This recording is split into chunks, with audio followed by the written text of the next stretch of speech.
Thank you for tuning in to LOVE Self Talk Podcast. This is your host, Alexia Zachariah. For this week's episode, I'm going to talk about a couple of personal issues that I go through being a creator. One of them relates to the area that I live in. Honestly speaking, I've been centered in the Lehigh Valley my whole life, Bethlehem specifically, for many years now. And it just feels, that I've outgrown the area as, as blunt as I can be about that.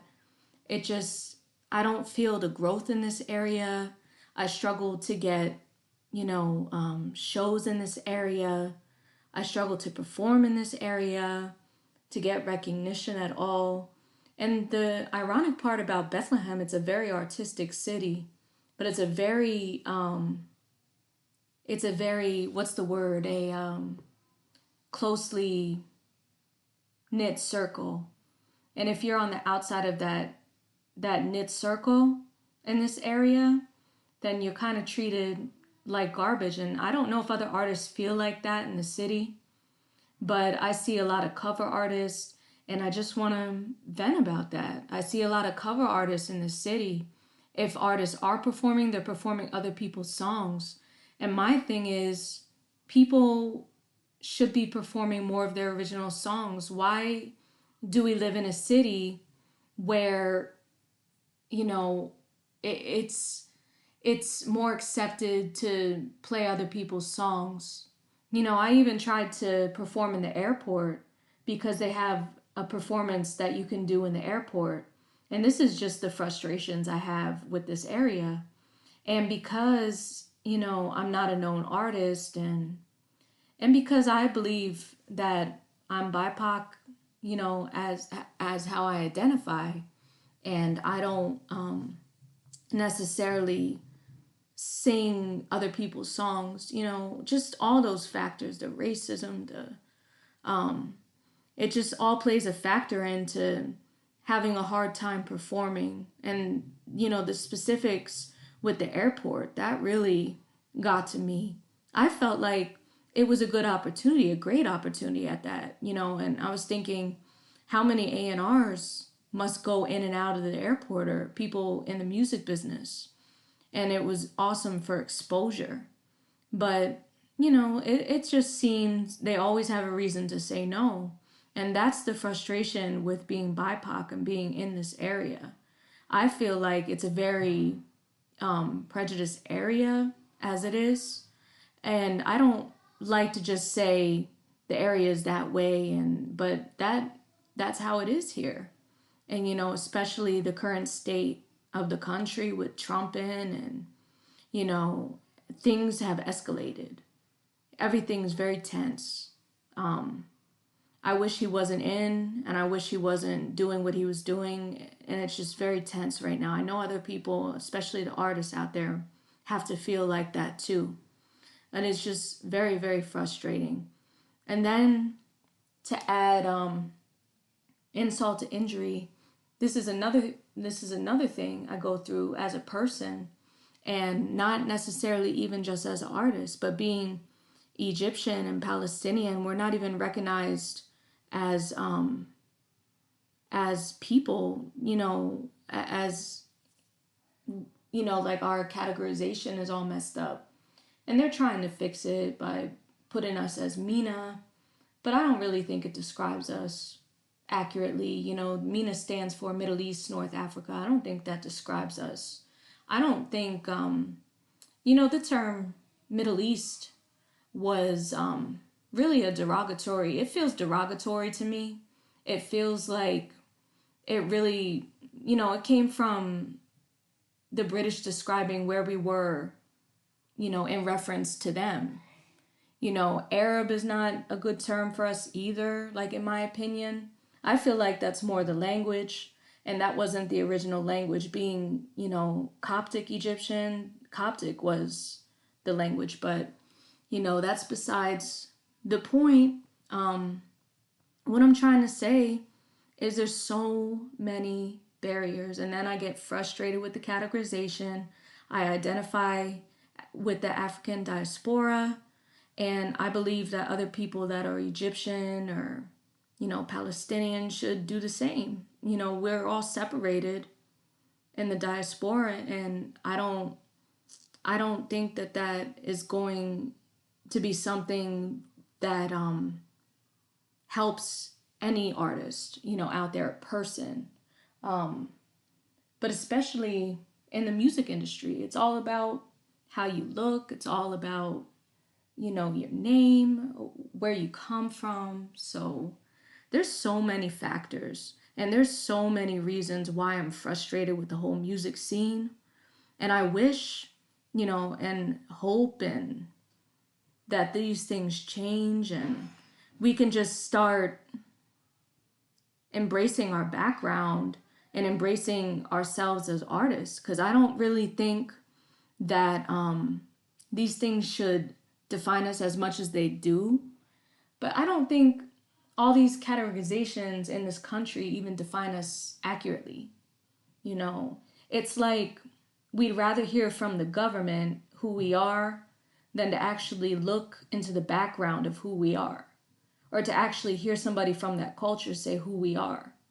And who we are plays such a vital role in our music. And it's just so, like I said, it's just so tense right now to be an artist. There's so much to pull from. There's so much to talk about, but it's almost like we feel like we want to be muted. At least I feel like that. I don't know if other artists can relate to this, but I feel almost as if I want to mute myself sometimes instead of using my voice, instead of using my strength. I'm just tired. Like years and years of being in mental institutions and, writing political pieces in my poetry and expressing that in person. It's just like years and years of trying to express these things, and it's like after a while, like what do you gain from that? And it's not necessarily all about gaining something, but you almost feel as if nobody appreciates that, and you feel like you're attacked sometimes, and it's just not a good feeling. And that brings me back to my first point, where I feel as though I've outgrown the Lehigh Valley. I feel like the opportunities are very limited. I feel like the job market is very limited. Like if you're around here, if you just shut up and keep your dreams to yourself or forget your dreams, you could easily join the healthcare field. And that's not a diss to anybody working in the healthcare field, but that's like a majority of what's around here is healthcare jobs, warehouse jobs. Like, where does that leave the creative? Where does that leave somebody that has an artistic eye? Even if I didn't do music and I just pursued art, where does that leave me in this area?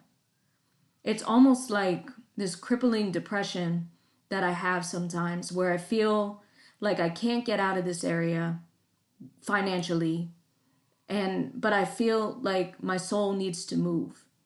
It just feels stuck in this area. It feels like it's hard to flourish. Um, I'm just, I don't know if other people can relate to this, but I figured I'd talk about it and put it out there. My frustrations as an artist, my frustrations as a person, my frustrations being, of the African diaspora and not really being seen that way. And what particularly frustrates me the most about that specific thing, about being of the African diaspora, is there's so many names for people that are supposedly North African. And my whole thing is, where are all these artists that are of this of the diaspora that are in the music scene? Why are we not seeing them in the music scene? Why are there no Egyptian or Kemetic artists that we're seeing? I'm just not understanding the current state of the world. It just seems like we're kind of left out of the music scene, and kind of ignored on paper. And I'm honestly frustrated with it. I'm frustrated with, you know, it's like with the whole, back to the whole categorization thing, it's like they had us as white since that one Syrian individual, fought with the courts and said that he wanted to be deemed white, and even brought it to religion and said Jesus was, then what color was Jesus? And that's when they considered him white. But we were never respected as white people. We never looked at ourselves that way. There's some of us that have a complex because of this whole categorization. I'd like to talk about that because it's a very hard complex to have and to get out of. But I I believe that you can look at your history. You can, go to your ancestors, and you can overcome whatever this country is throwing at you. And you can express it in your music. That's the cool thing about being a musician or being an artist in general. Like, you can discuss all these things, but I want to hear from those with that same background. Like, how do you deal with all that's being thrown at you? Like, are we going to have a voice? Do people care about our voice? Do people care that we feel othered all the time or we don't feel seen? And some of it is our ignorance and trying to fit in a category where we don't belong in and where they don't want us. But I just I believe it's something I believe it's something that can be overcome. I believe that maybe people don't always see, the ins and outs of what we go through in daily life, but I think about this all the time when it's, in regards to my music, in regards to my art, to my writing, and I can't express all the pain I feel. I can't express all the uncomfortability I feel in my own skin, just with, and it goes back to these categorizations. Why does the government have the right to tell us who we are? Why, when Malcolm X tried to fight that, fight those categorizations, shortly after that, he was killed.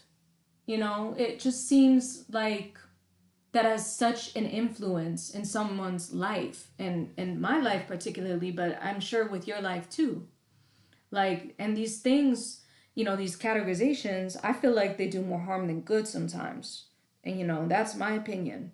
Because at the end of the day, we all bleed red, and it's just, it's hurtful. It's hurtful being ignored in music. It's hurtful, going in a category where you, like, for me, for R&B, where I don't really feel appreciated or heard. And I just wanted to talk about all these frustrations and share them with you because, this depression, that's another part of being an artist, is struggling with mental health. Mental health over the years has played such a role in my identity too. Not that it should, but it just feels more important than it needs to be. It's almost as if, like, if I said my name, Alexia Zachariah, like, mental health would be the second part of my name. That's how close it played to my identity. But I don't think it should really define a person. I think it should empower someone. I feel like there's empowering pieces of being sad. There's empowering moments of being sad.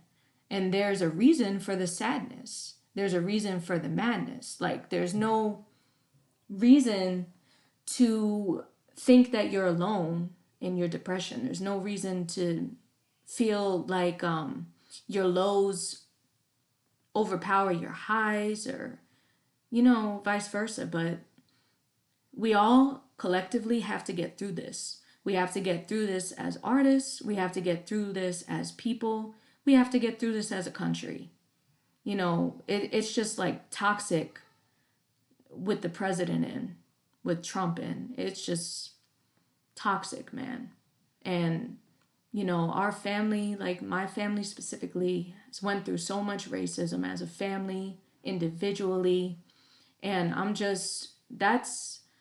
that's the current state of the country, but I feel like it's very bad in this area in Pennsylvania and, the Lehigh Valley. So shout out to anybody that lives in the Lehigh Valley and how you navigate through it without losing your mind.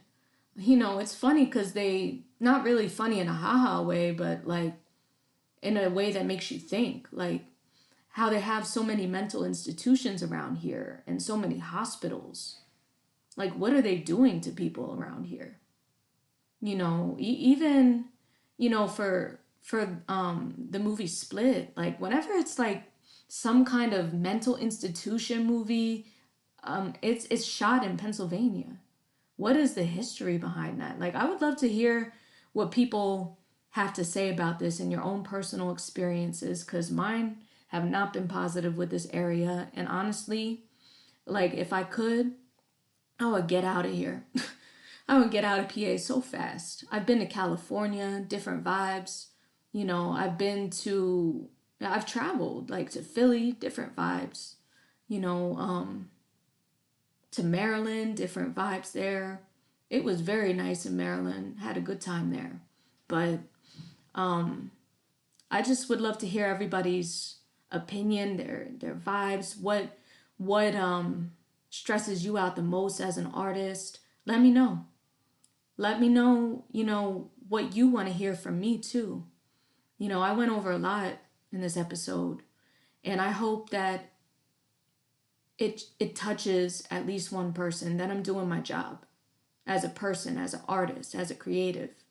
I would love to hear what kind of music you want to hear, even. When I make music, I make it really off of what I feel. And I do it like off of what I'm feeling, but what are you feeling? What do you want to hear?